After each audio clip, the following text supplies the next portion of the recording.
Tiba-tiba seakan mengingat sesuatu, orang tua itu merapal sebuah jurus dengan jari-jarinya dan memunculkan sebuah bayangan visual. Di dalam bayangan itu terlihat pilar-pilar batu kuno dan masing-masing pilar dibalut rantai berdarah yang menyegel kuat. Di bawah rantai itu tertidur para tokoh besar legendaris yang jumlahnya mencapai 100 orang. Merekalah para tokoh puncak yang disegel di makam reinkarnasi. Luo Yuntian, Chen Qingchang, Dewa Pembantai, Chang Haiping, Chen Tianli, Duan Leiren, Penguasa Keabadian, Lin Qingxuan, Mo Ning-er, dan Xiu Qiye, semua ada di antara mereka. Melihat bahwa tidak ada fluktuasi apapun dari para tokoh yang disegel itu, lelaki tua itu pun perlahan menghembuskan napas lega. Syukurlah. Kalau salah satu saja dari mereka lenyap, itu sudah cukup untuk menjadi malapetaka besar bagi dirinya, bahkan bisa membuat klan darah roh hancur selamanya. Namun tiba-tiba, tatapan lelaki tua itu menjadi sangat tajam. Dia menatap ke arah bawah dengan penuh tekanan. Suaranya yang tua dan dingin menggema. Ada sesuatu yang terjadi di Gunung Kunlun. 6 anggota klan mati secara misterius. Aku ingin tahu, berapa lama lagi menuju 100 tahun? Dari kerumunan, seorang pria parubaya maju dan berlutut di depan lelaki tua itu, lalu menjawab dengan hormat, "Guru, masih tersisa 1 tahun lagi. Lagi pula, bumi tempat Gunung Kunlun berada hanyalah alam lemah dengan tingkat kekuatan rendah. Selama bertahun-tahun, kita sudah menguras hampir seluruh sumber daya spiritual mereka. Jumlah orang yang benar-benar melangkah ke tingkat alam kaisar dewa saja mungkin tidak sampai 1000 orang. Bagaimana mungkin terjadi sesuatu selain beberapa keluarga dan kekuatan dari Gunung Kunlun yang memiliki kontak dengan kita? Seharusnya tidak ada anggota klan darah roh di sana." Namun mendengar hal itu, lelaki tua itu mendengus dingin lalu melambaikan tangannya. Pria parubaya itu langsung meledak menjadi kabut darah. Lelaki tua itu berkata, "Aku tidak suka ada yang meragukanku. Kalau begitu, kau tidak layak untuk tetap hidup." Melihat sang guru mengamuk, wajah para tokoh kuat klan darah roh langsung pucat. Bahkan tidak satupun yang berani menghela nafas. Lelaki tua itu memandang dari atas dengan angkuh. Tangannya berada di belakang punggung. Lalu dia mengumumkan dengan tegas, "Meskipun masih ada 1 tahun, kali ini aku merasa ada sesuatu yang tidak beres di Gunung Kunlun. Seakan muncul sebuah variabel besar yang tidak bisa diprediksi. Penatua Wei, aku tidak bisa menunggu setahun. Bawa beberapa tokoh kuat klan darah roh, lalu pergilah ke tempat sampah itu, yaitu ke Gunung Kunlun. Selidiki penyebab kematian para anggota kita. Tidak peduli siapapun pelakunya. Kepalanya harus kalian bawa kembali kepadaku." Suara dingin dan penuh tekanan menggema di seluruh aula. Seorang lelaki tua berjubah panjang langsung melangkah ke depan dan berkata, "Siap." Lalu tanpa banyak bicara, dia menunjuk beberapa tokoh kuat dan menghilang dalam sekejap. Setelah Penatua Wei pergi, lelaki tua itu memandang langit. Jari-jarinya bergerak ringan. Formasi bintang sudah bergeser. Apakah benar sosok penguasa reinkarnasi yang diramalkan itu akan segera muncul? Apakah hal ini berkaitan dengan Gunung Kunlun? Semoga saja hanya perasaanku yang berlebihan. Sementara itu, Gustav tidak mengetahui apapun tentang pergerakan klan darah roh. Dalam beberapa hari ini, satu-satunya hal yang dia lakukan hanyalah mendalami ilmu alkimia. Setelah menembus ke tingkat alam Daiyuan, penguasaannya atas ilmu alkimia semakin luar biasa. Ditambah lagi dengan berbagai barang berharga yang dia dapatkan dari aula rumput suci, membuat kekuatan alkimia Gustav mencapai puncaknya. 3 hari kemudian, di Gunung Kunlun, konferensi alkimia pun digelar seperti biasa. 5 dewa alkimia dan 5 keluarga besar berkumpul di pusat kota alkimia. Di tempat itu sudah didirikan sebuah arena megah. Panjangnya mencapai 1000 meter, lebarnya 100 meter, dan di atasnya dipenuhi tungku-tungku alkimia kuno yang dipenuhi aura ungu samar seolah berasal dari zaman purba. Tungku-tungku ini tinggi sekitar 1,6 meter. Panjang dan lebarnya masing-masing 1 meter, berbentuk mirip kuali 3 kaki, yaitu tungku besar berkaki 3 yang kokoh. Jumlah tungku jenis ini mencapai 30 buah. Di bagian depan arena, ada pula satu tungku perunggu besar yang memiliki panjang, lebar, dan tinggi masing-masing 3,2 meter, memancarkan aura spiritual yang padat, tampak kuno dan dipenuhi makna Dao, misterius dan penuh kehormatan. Tungku ini adalah tungku pribadi 5 dewa alkimia, digunakan dalam proses pemurnian pil oleh mereka. Aura spiritual yang keluar dari tungku ini cukup kuat untuk menekan ke-30 tungku lainnya. Di sisi kiri dan kanan arena, duduk 5 dewa alkimia dan 5 kepala keluarga besar. Seorang dewa alkimia, Ling Yi dan Sun, berdiri. Dia mengenakan jubah biru yang agung, memandang ribuan penonton yang memenuhi sekeliling arena. Dengan satu gerakan tangan, dia menebarkan gelombang suara seperti gelombang laut, sekeras baja yang menghantam logam, memaksa ribuan penonton mundur puluhan langkah. Dia mengangguk puas dan berkata, "Jarak ini sudah cukup. Hari ini adalah konferensi alkimia, bukan arena duel. Kenapa harus berdiri begitu dekat? Apa kalian ingin membantu peserta melakukan kecurangan?" Meski nada suaranya tenang, kekuatan di balik ucapannya luar biasa, terdengar di telinga setiap orang. Seketika, semua penonton menundukkan kepala, tidak berani menatap langsung ke arah Ling Yi dan Sun, lalu mundur beberapa langkah, menyisakan ruang kosong yang cukup besar di sekitar arena. Orang-orang sangat menantikan konferensi alkimia, karena setelah para alkemis muda selesai memurnikan pil dan dinilai oleh 5 dewa alkimia, pil-pil tersebut akan langsung dijual di tempat. Meskipun para peserta adalah alkemis muda, mereka tetap membuat pil peningkat kekuatan. Tentu saja membuat penonton sangat antusias. Ling Yi dan Sun kemudian berkata, "Pada konferensi alkimia kali ini, karena patung Dewa Pil sebelumnya sudah hancur, maka aku yang akan menjadi juri utama. Sekarang, konferensi alkimia resmi dimulai." Kemudian dia melirik ke arah penonton dan melihat Gustav berdiri di antara mereka. Sudut bibirnya menyunggingkan seulas senyuman, lalu dia berkata, "Dalam konferensi kali ini, aku akan secara pribadi menyiapkan 1 butir tambahan pil 100 roh kuno dan akan memberikannya kepada 1 orang terpilih dari hadirin di tempat ini." Luo Wuya memandang Ling Yi dan Sun dengan terkejut. Lalu di dalam hatinya dia menghitung. Awalnya hanya 5 butir pil 100 roh kuno, sekarang menjadi 6. Pil 100 roh kuno, seseorang di tingkat alam Raja Void lapis kelima saja, setelah menelan 1 butir, cukup untuk menembus ke tingkat alam Daiyuan.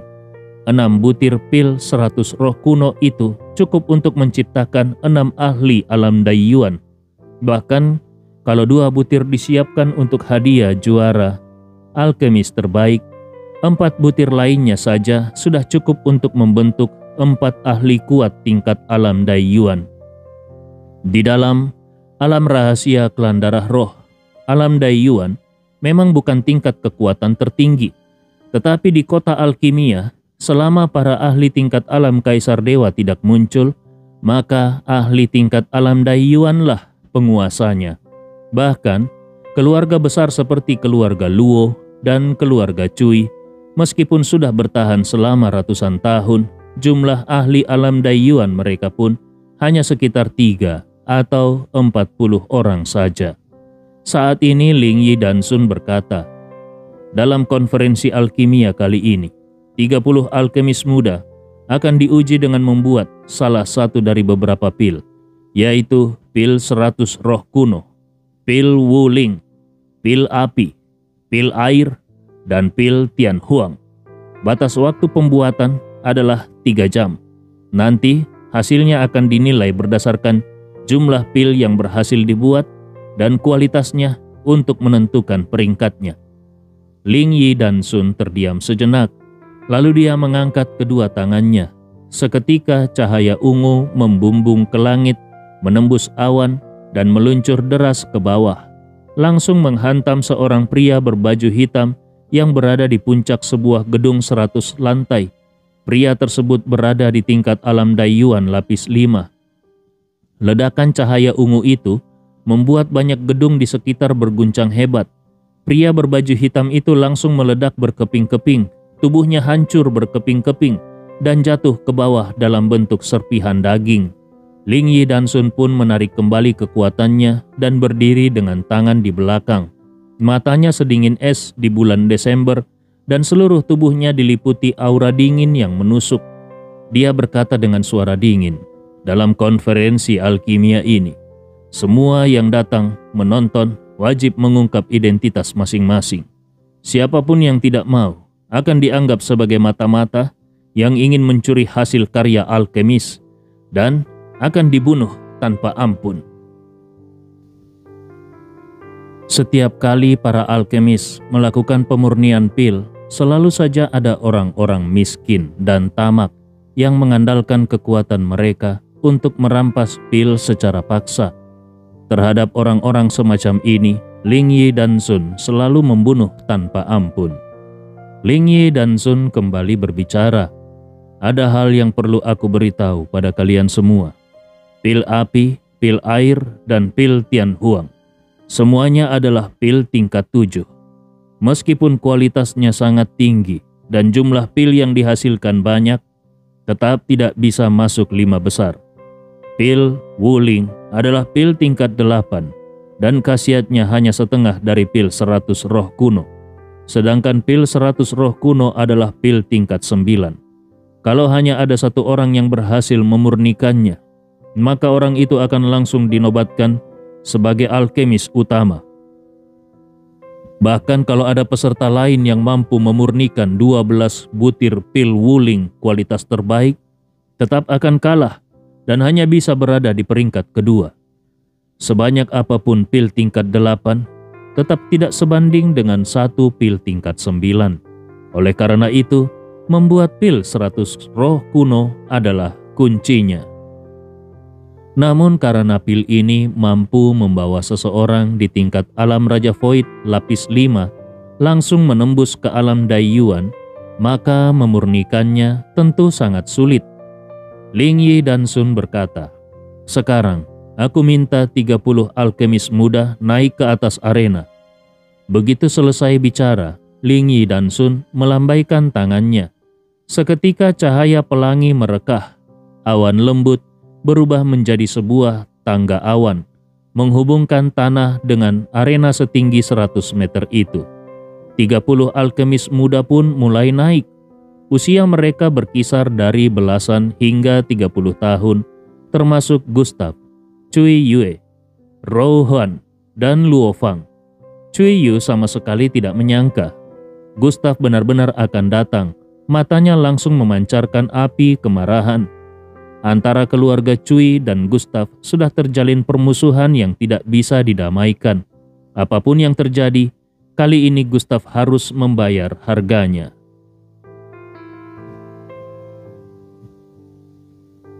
Namun Cui Yu segera menyadari tatapan Ling Yi dan Sun kepadanya. Dia buru-buru menyembunyikan niat membunuhnya, lalu memusatkan perhatian pada tangga awan. Semua peserta mulai menaiki tangga awan, selangkah demi selangkah menuju atas. Tangga setinggi 100 meter itu terbagi dalam 33 anak tangga. Gustav melangkah satu persatu. Dia merasakan tubuhnya, darah dan kekuatannya sedang dibersihkan oleh kekuatan dari tangga awan itu. Awan-awan lembut berputar di sekeliling tubuhnya, menyelimuti dan mengaktifkan garis keturunan di kulit dan darahnya, dan menyalakan api alkimia dalam tubuhnya hingga membara hebat. Bahkan meridian dan tulangnya pun ikut terdampak. Gustav berkata, "Hanya segini saja. Kau pikir bisa menghalangiku? Menyingkir." Gustav langsung mengendalikan kekuatan dalam tubuhnya.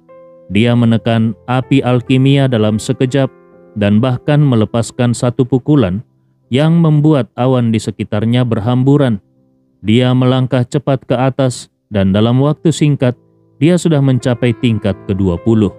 Semakin naik, tekanan dari awan semakin kuat, namun tetap tidak mampu menghentikannya. Chuiyu menggertakkan giginya. Sial, memangnya tubuh Gustaf itu terbuat dari apa? Di bawah tekanan awan sekuat itu dia masih bisa naik secepat itu. Tubuhnya sudah berpeluh deras. Api alkimia dalam tubuhnya sedang membakar dengan hebat, menghantam seluruh bagian tubuhnya. Dia terhenti di anak tangga ke-17, merasa bahwa setiap langkah berikutnya akan melipat gandakan rasa sakit, seolah tubuhnya dicabik-cabik. Ketika menatap Gustaf yang sudah jauh di atas, dia mendesis, "Kurang ajar, kenapa dia bisa secepat ini?" Luo Fang terengah-engah, memandang ke atas penuh takjub. Dia menatap Gustaf dan berkata, "Gustaf sangat cepat. Dia hampir sampai ke atas arena. Sementara setiap kali naik satu tingkat, meridian di dalam tubuh kita akan semakin tertekan. Tidak hanya fisik yang diuji, tapi juga api alkimia di tubuh. Sakitnya seperti dikerumuni ribuan semut yang menggigit habis-habisan. Tapi dia bisa naik secepat itu. Padahal sebelumnya Gustaf baru saja menjadi alkemis tingkat alam suci, bukan? Kenapa sekarang dia bisa berjalan di tangga awan secepat ini? Apakah tubuhnya sudah mengalami transformasi?"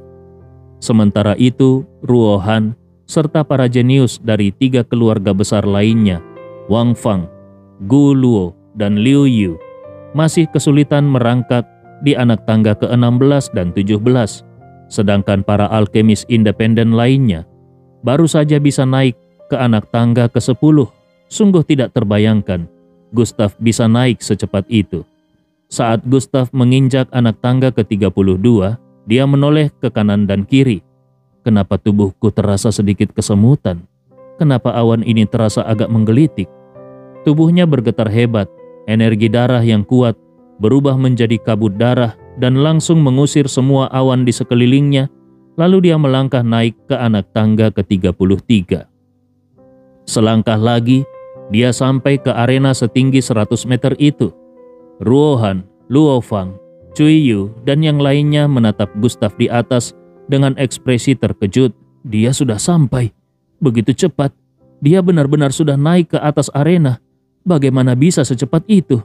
Ini terlalu cepat, benar-benar gila. Mereka memandangi sosok Gustaf yang berdiri kokoh di atas, lalu melihat diri mereka sendiri masih tertinggal di bawah, bahkan belum mencapai anak tangga ke-25. Chuiyu menggertakkan giginya. Kalau Gustaf bisa, masakan aku tidak bisa? Tanpa peduli lagi soal keselamatan, dia melangkah cepat ke depan.